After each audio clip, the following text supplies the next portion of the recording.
É com muita alegria que retorno nesta manhã e que possamos ter esses momentos com muito conforto, com muita esperança, porque a nossa doutrina sempre traz esse conforto às nossas almas, aos nossos corações.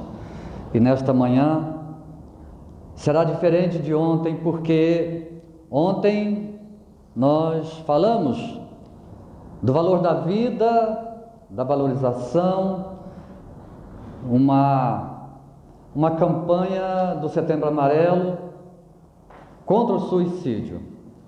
Nesta manhã nós vamos falar de nosso Senhor Jesus, que é a razão de viver de todos nós. Falar de Jesus é perfumar os lábios, é iluminar a alma. Jesus é o norte de todos nós, é a razão de nosso viver, é o motivo dos nossos dias, o descanso das nossas noites, a esperança do nosso amanhã. Enfim, nosso Senhor é para todos nós a razão de viver. Muito humildemente eu escrevi esses livros, essa trilogia, para, com muita simplicidade, colaborar com o entendimento deste ser que ainda é tão desconhecido pela humanidade. Ainda a humanidade não conhece, não confia e ainda tem medo de seguir Jesus. Então, eu jamais imaginei escrever algum livro sobre Nosso Senhor. Então, quando aconteceu aquele sonho, aquele desdobramento em que eu me vi na cidade de Jerusalém, foi quando a espiritualidade me falou que era para escrever esse primeiro livro. Foi com muita surpresa e muita emoção que isso aconteceu. E eu jamais imaginei escrever ainda mais escrever 3. E as coisas foram acontecendo e ao longo desses 20 anos, estamos aqui tentando colocar um pouquinho de luz nesse mar, nesse oceano divino que é nosso Senhor. Então, que eu ajude um pouquinho o seu entendimento também deste ser que, se você voltar no tempo, se a sua mente conseguir voltar no tempo a 5, 10, 15 bilhões de anos, sabe o que é 15 bilhões de anos? Antes do sistema solar existir, Jesus já era perfeito. Será que isso cabe na nossa cabeça? Antes do sistema solar existir, Jesus já era perfeito. Por isso ele disse: antes de Abraão ser, eu já era. Então, meus irmãos, conforme Emmanuel diz, nosso Senhor faz parte de um colégio, de um grupo de espíritos perfeitos que dirige o sistema solar. E esses espíritos são responsáveis por todo esse sistema solar do qual Jesus faz parte. E nosso Senhor ficou mais especificamente responsável pela Terra. Conta Emmanuel que esses espíritos já se reuniram próximo à Terra por 2 vezes nesses 15 bilhões de anos. Agora imagine. A primeira vez foi quando a Terra se desprendeu do Sol, formando também todo o sistema solar, e aí eles se reuniram e entregaram para Jesus a Terra. A segunda vez que eles se reuniram próximo à Terra foi quando estava próximo a descida de nosso Senhor aqui entre nós. E conta Emmanuel que a terceira vez que eles iriam se reunir já estava marcada para o próximo ano de 2000. Então, já há 18 anos atrás, talvez eles já tenham se reunido aqui próximo à Terra para definir os destinos da Terra. Então, imagine que esses espíritos, do qual nosso Senhor faz parte, são espíritos angelicais. Por isso, naquela noite, a noite mais iluminada da terra, quando nosso Senhor veio descendo das esferas, e certamente Ele não saiu das estrelas e adentrou aquele corpo imediatamente. Certamente houve um tempo que Ele veio descendo, e naquela noite maravilhosa, espíritos angelicais vinham à sua frente cantando: glória a Deus nas alturas, paz na terra aos homens de boa vontade. Os pastores viram anjos cantando a presença de nosso Senhor aqui. Então, este ser que ainda é muito desconhecido por nós, é que eu tentei um pouquinho escrever aqui sobre ele. Todos nós temos planos. É natural ter plano da vida pessoal ou então plano familiar. Todos nós fazemos plano de comprar um carro, fazer uma casa, fazer uma viagem. Enfim, é natural, né? A gente faz planos. Os espíritos também têm seus planos. Essa casa, os espíritos responsáveis por uma cidade, espíritos que habitam as cidades, têm planos de voltar, então eles ficam planejando o seu retorno. Então imagine, por exemplo, dois amigos se encontrando lá no nosso lar de André Luiz, né? Dois espíritos trabalhando ali: "Oi, como vai? Tudo bom? Tudo bem? Você? Tudo bem? E aí, como é que está a vida?" Imagine um diálogo assim entre dois espíritos lá.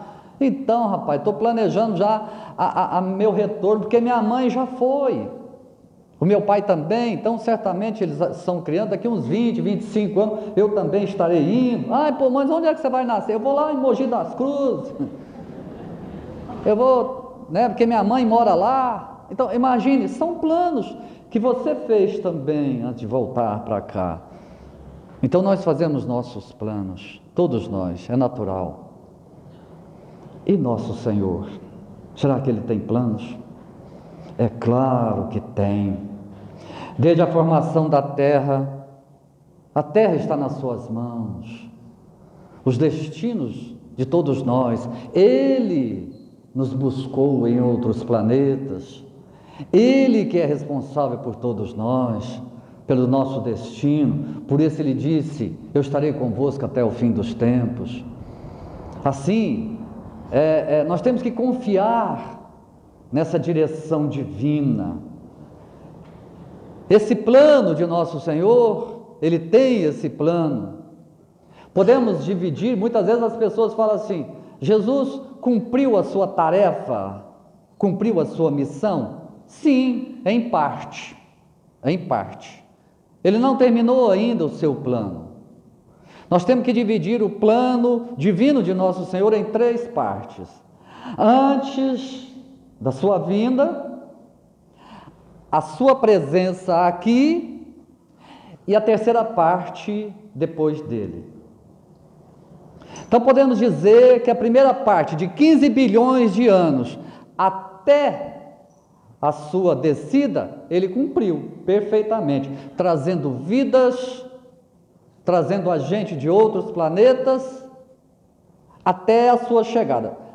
A segunda parte, que é a presença dele aqui, trazendo o evangelho divino para a humanidade, também foi cumprida perfeitamente.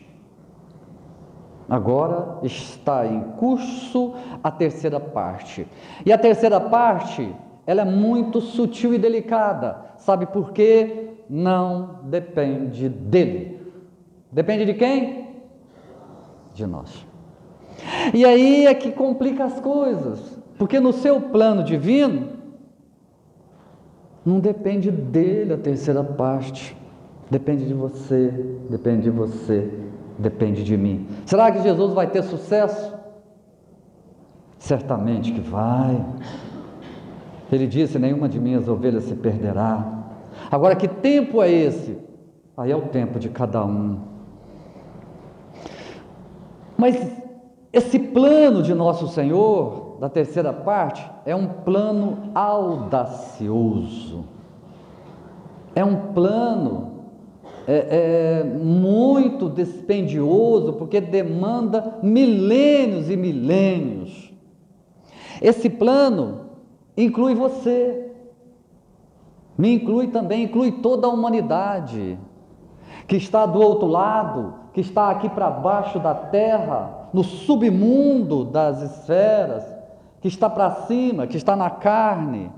Envolve, segundo Emmanuel, mais ou menos 25 bilhões de espíritos. Porque, segundo Emmanuel, são 4 vezes o que está encarnado. 7 vezes 4, 28. 25 a 30 bilhões de espíritos nas mãos de nosso Senhor. Então observe que a sua descida, alguém aí lembra do livro Renúncia, de Emmanuel? O livro Renúncia conta a história de Alcione, ou Alcione. Alcione era um espírito que estava numa cidade espiritual e, ao ver o seu amado numa esfera inferior, pede ao governador daquela cidade para reencarnar. E o dirigente daquela cidade fala: Alcione, você não precisa reencarnar agora, você tem créditos, mas eu quero ir e tentar resgatar o meu amado. Então ele diz: então nós vamos pedir a uma esfera superior a permissão de você reencarnar, mas não precisa, não vá, mas eu quero tentar buscar o meu amado. E assim sobe a permissão, daí algum tempo desce, sobe o pedido e depois desce, está permitido você reencarnar. Aí o dirigente, o governador daquela cidade lhe diz: Alcione, cuidado, você vai adentrar um mundo de ódio, de miséria, de vingança, cuidado, prepare-se. E assim ela começa a se preparar. Alguém aí lembra de quanto tempo Alcione demorou para se apagar? Porque todo espírito que tem uma luzinha pequenininha, que seja, precisa se apagar para adentrar o corpo. Todos nós precisamos nos apagar para adentrar o corpo. Alguém lembra quanto tempo Alcione demorou para se apagar? 10 anos. Um espírito pequenininho em relação a outros. 10 anos. Então eu te pergunto e eu não respondo: quanto tempo demorou nosso Senhor para se apagar? Esta é a grande paixão de nosso Senhor. Sair das estrelas, um ser cósmico, ele veio se apagando. A cada esfera que ele passava, ele falava do seu amor. E ele veio descendo. Se você disser que ele demorou 100 anos, eu vou concordar. Se você disser que demorou 1000 anos, também. Mas eu só sei dizer que os profetas 1000 anos antes já cantavam: o Messias está chegando, o Salvador está chegando. A vibração de nosso Senhor já estava chegando, e naquela noite aconteceu. Mas para ele implantar esse plano audacioso aqui na terra, ele tinha muito pouco tempo. Ele tinha 3 anos só. Então ele precisava apressar. Em 3 anos ele precisava deixar aqui a mensagem divina de Deus para toda a humanidade, para redimir toda a humanidade. Então ele chega, em 3 anos, ele precisa fazer o quê? Ele precisa formar uma equipe para dar seguimento, porque ele sabia o que iriam fazer com ele. Ele tinha plena consciência. Por isso, no primeiro e segundo ano, ele se esconde. Quando falam que ele é o Messias, ele se esconde, ele não fala, porque se ele se revelasse, nós matava ele no primeiro ano. Observe que quando ele nasce, nós já havíamos tentado matá-lo, no seu nascimento. Mas com 12 anos ele já se revela, e os doutores da lei ficam impressionados. Eu fico pensando, o que o menino Jesus, com 12 anos, faz aqueles doutores da lei ficarem encantados? O que certamente ele tenha falado? E ele se esconde até os 30 anos.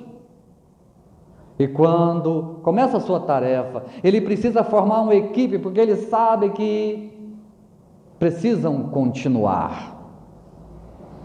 Aí ele forma aquela equipe de espíritos já preparados, que nasceram, com aquela tarefa. Nosso Senhor conhecia muito bem a todos eles. Mas, para deixar aquela mensagem divina, ele precisava plantar no coração dos homens essa semente.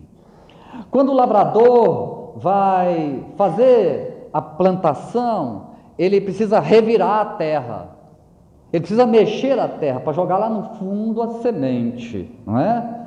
Ele precisa mexer com a terra. Então nosso Senhor também faz isso. Ele não podia trazer um buquê, ele no outro dia, daí 2, 3 dias, já murchou. Ele não podia trazer flores, então ele traz semente. E para plantar essa semente no coração dos homens, ele revira tudo. Ele mexe com os corações, aquela sociedade, ele abala toda a sociedade e começa a mexer nos conceitos que ainda hoje parece estranho.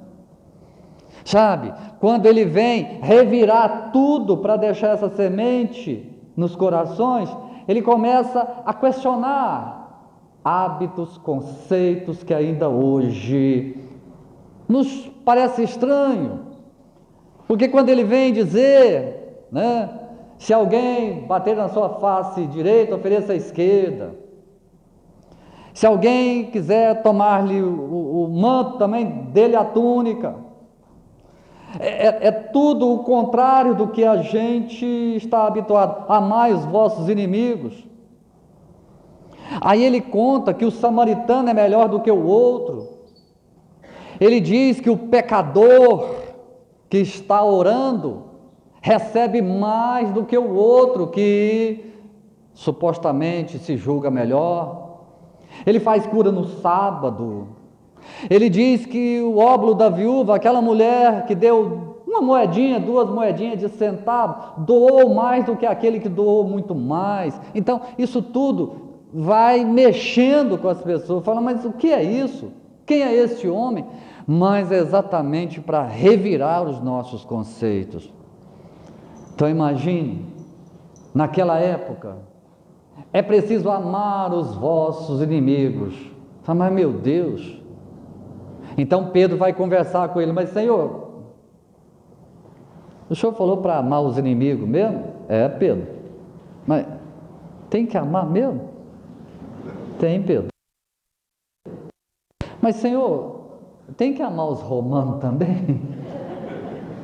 Tem, Pedro.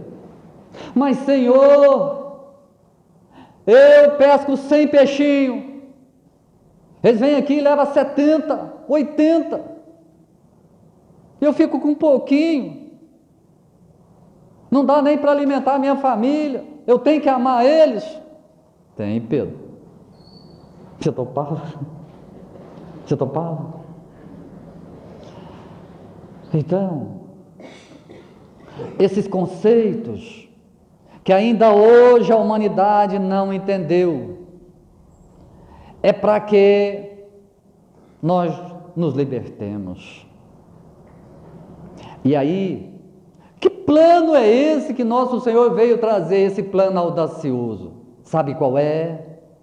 A liberdade. Conhecereis a verdade, ela vos libertará. Mas o povo judeu daquela época não imaginava que nós estamos presos. Que é isso? E hoje, quando essa frase, conhecereis a verdade, ela vos libertará, soa estranho para você? Será que eu estou preso? Que verdade é essa que nosso Senhor veio falar? Então aqui eu me lembro de Platão, discípulo de Sócrates, quando ele conta o mito da caverna.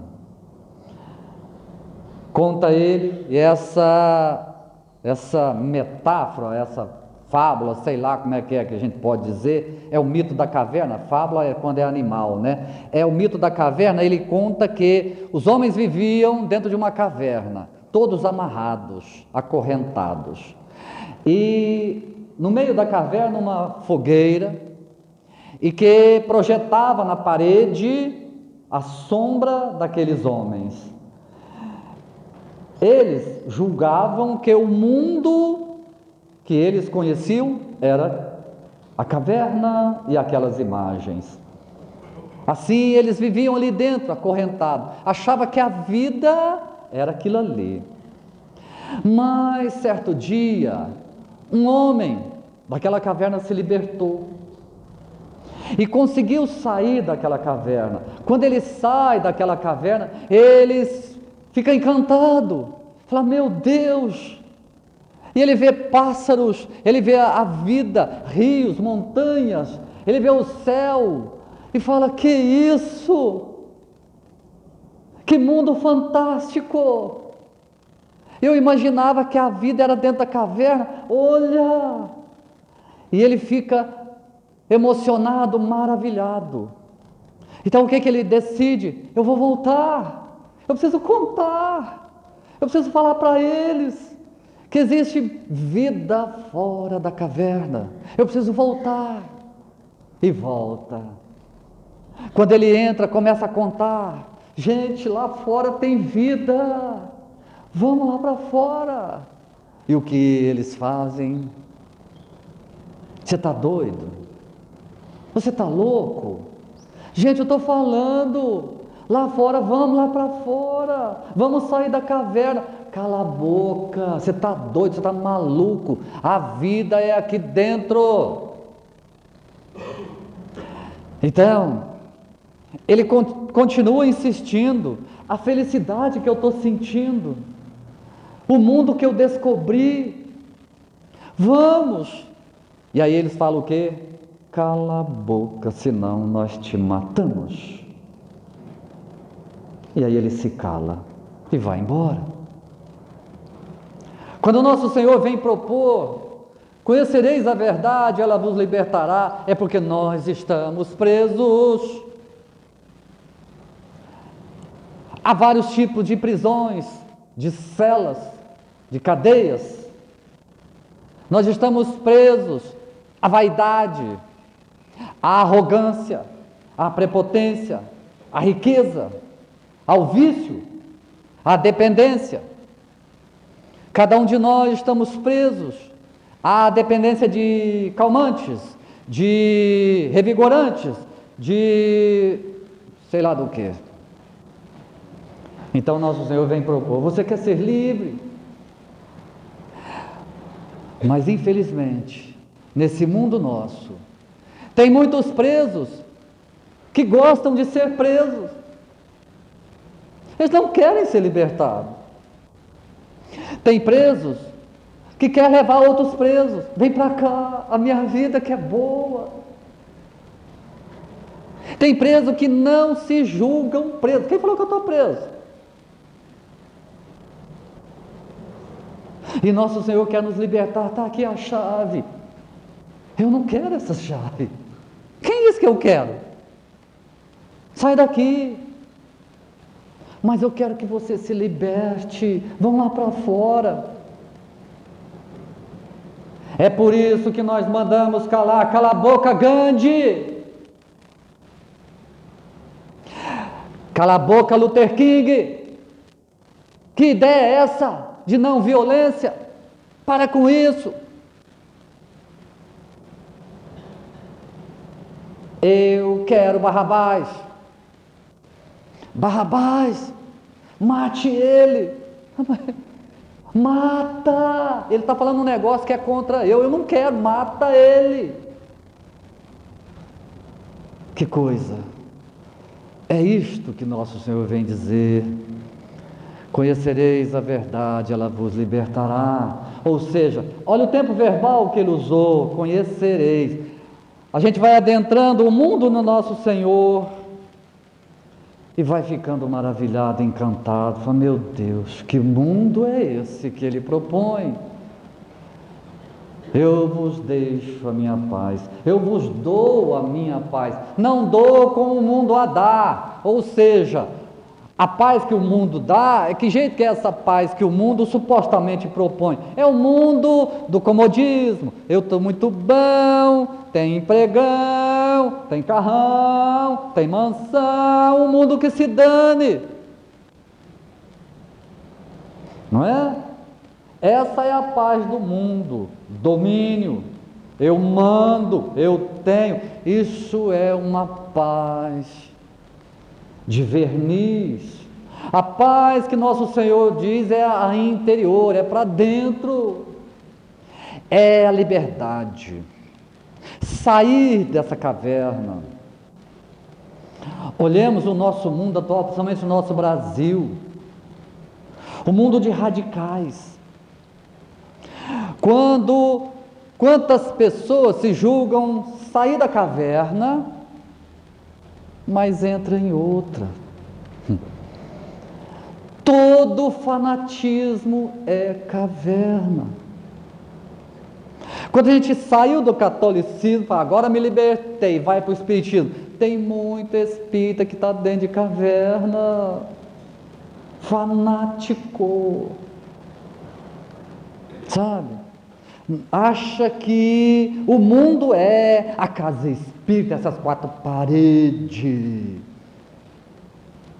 Por isso eu costumo dizer, quanto mais espírita eu sou, mais universalista eu me torno. Jesus não era cristão, Buda não era budista, Maomé não era muçulmano. Nós é que criamos tudo.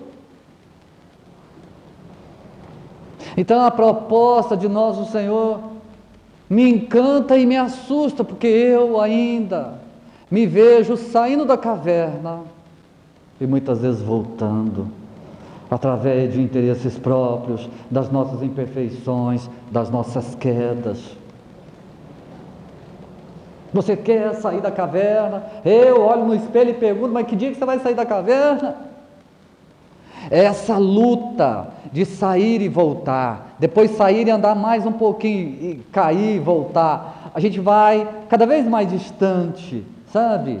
Nesse passo de liberdade, até que a gente consiga não voltar. Eu não quero essa caverna mais. Então, gente, nosso Senhor, Ele vem propor, parece masoquismo. Bem-aventurados vós que chorais. Peraí, quer dizer que eu sou bem-aventurado quando eu choro?